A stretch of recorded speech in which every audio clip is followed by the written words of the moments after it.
Bushmeat may be a luxury, but it may also pose a deadly threat. Bushmeat is the butchered harvest of African wildlife and a delicacy for many in those parts of the world.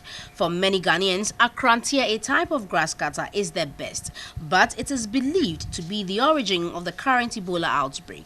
As the world watches the devastation the Ebola disease is causing in Liberia, Guinea and Sierra Leone, many worry about what would happen if the disease makes it out of the region.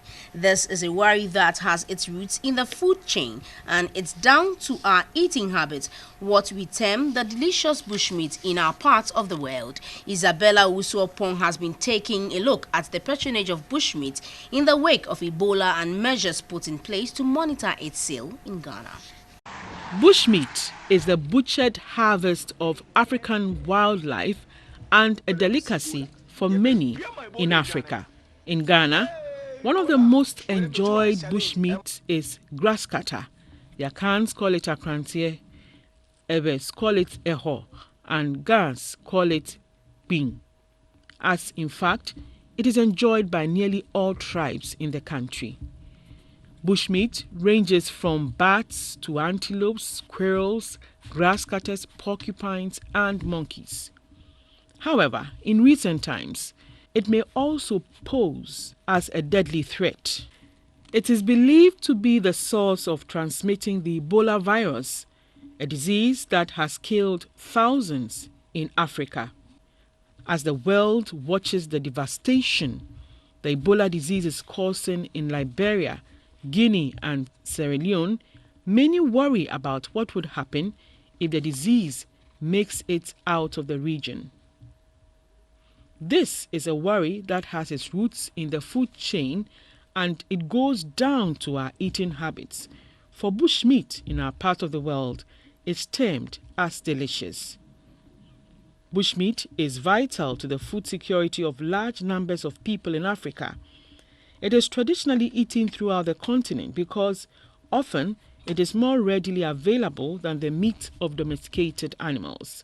These bats, antelopes, squirrels, grasscutters, porcupines, monkeys and so on are deemed as delicacies, hence their high demand in West and Central Africa. According to the Center for International Forestry Research, 5 million tons of bushmeat are eaten every year in Africa's Congo Basin alone.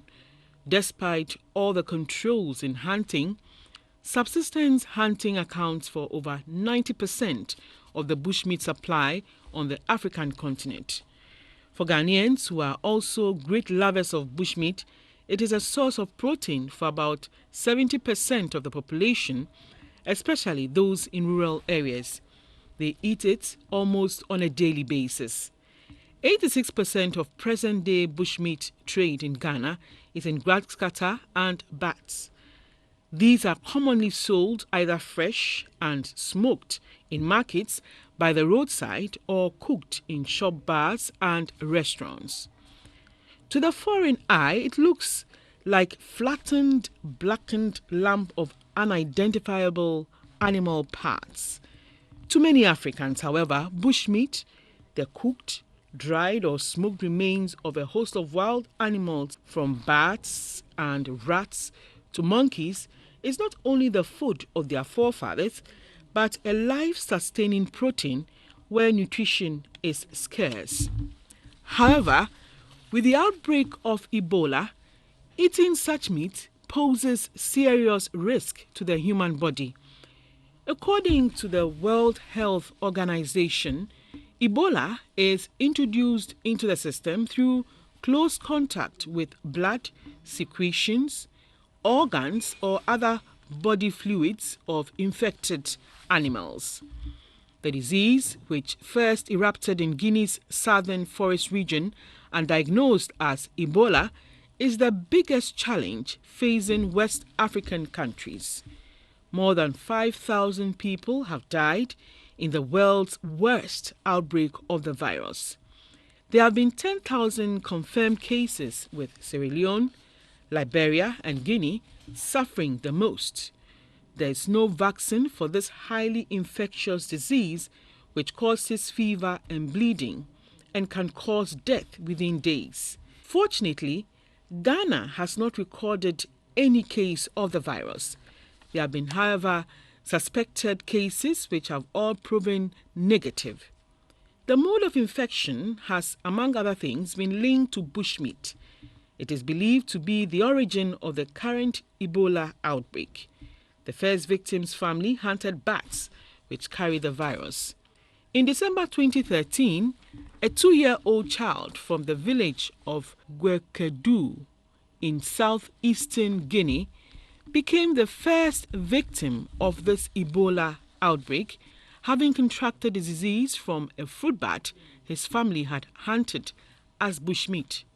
Since then, Ebola has passed from person to person, claiming the lives of thousands and traveling halfway around the world. The severity of this outbreak has led to call to ban the hunting, selling and eating of bushmeat. Previous outbreaks of Ebola are also credited to the bushmeat trade, particularly the capturing of butchering of infected animals.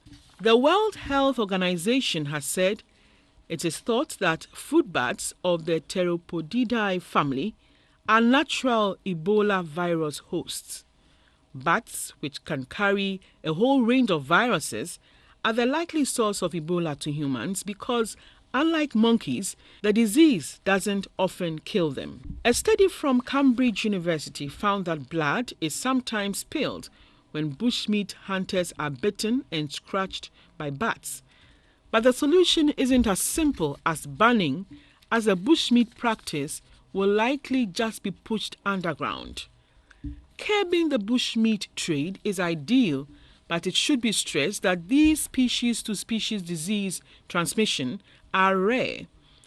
It's when infected humans come in contact that the real damage is done. Concerns also exist that animal diseases can be transmitted to humans in the course of hunting and preparing bushmeat for sale. The unsustainable nature of harvesting bushmeat and the risk for human health after consumption creates a serious threat to long-term food security in various countries in Africa. Many efforts have been made to tackle the current bushmeat crisis on the African continent. A wide diversity of governmental bodies, non-governmental organizations, and development agencies have investigated solutions and discussed ways of addressing the current crisis, providing sustainable solutions to that long-term food security for human populations are ensured and animal species are saved from extinction. Moreover, modern hunting practices are not always selective concerning species and may pose a risk to consumers' health. But West Africans say they have been eating bushmeat for longer than anyone can remember, and even where it is outlawed and frowned upon by conservationists who decry the killing of protected primates and other animals, one can still find it readily available in markets and on street corners. The Ebola scare has led to a decrease in bushmeat consumption. Despite the situation, some patrons of the delicacy are not scared. They believe that their forefathers ate it and lived long. Therefore, nothing can prevent them from enjoying their Akrantie or grasscutter soup with fufu. Doctors used to advise us to eat bushmeat because it is good for the body. I don't believe it is the source of the Ebola virus. Now, if they say it is not good, fine. But I believe nothing will happen to me if I eat it. As for me, I will continue to eat it. Many people also think prevention is better than cure. Therefore, they prefer to delete this delicacy from their menu for the time being. The scare of the Ebola has gradually affected the patronage of bushmeat in some parts of the country. As a result, the sale of the bushmeat, which used to be booming business, is not flourishing. According to traders, their biggest challenge now is that the business has totally collapsed due to the Ebola scare. According to wildlife organizations, the harvesting and trade of wildlife is considered a threat to biodiversity, so the Ebola scare will help conserve game and wild animals. As a conservationist, the more people who stay away from eating bushmeat, the more I'll be happy, so that we can conserve our animals. There will be more animals. Because the animals are not there only for the bushmeat alone, that is eating them as food. There are other functions that they play in the ecosystem. But the problem is there is no law that governs the bushmeat business. The only thing provided is the license for hunting. How the meat is being handled before consumption is nobody's business. Bushmeat, if people collect hunting lands, they make sure it is wholesome for people to eat. But like I compare with other foodstuffs, who will check before you can buy? It doesn't happen anyway, unless maybe we reach some advanced or development stage of our life where things that will go to shops will be assessed that is fit for human consumption before you go and buy. Even recently, until maybe the abattoir system came, even the domestic animals, you just buy meat anywhere and you'll be eating. But at least people know that those from the abattoir is very hygienic. But there's still a lot of domestic animals that people eat. Nobody check whether even it's hygienic or fit. Regulation is there, but the consumption, as far as the health aspect is, that one is not there. The worry of many is that all the wild meat sold on the roadside and markets are not subjected to any monitoring. None of the individuals a traveler comes across on major highways such as the Accra-Kumasi Road selling bushmeat undergoes screening. Whether somebody checks the health status of the meat of these game animals before they are put on the market, no, I doubt if there is anything like that that is done. It is clear that people cannot easily do away with bushmeat, despite the fact that there is an Ebola outbreak in some parts of West Africa.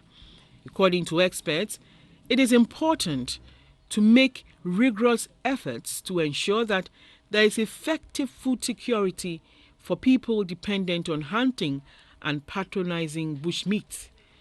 They say governments should put in place appropriate legislation to protect vulnerable species and regulate the utilization of bushmeat resources. If government collaborates with wildlife organizations to monitor and regulate the consumption of bushmeat, it will promote food security and ensure their long-term sustainability in the country.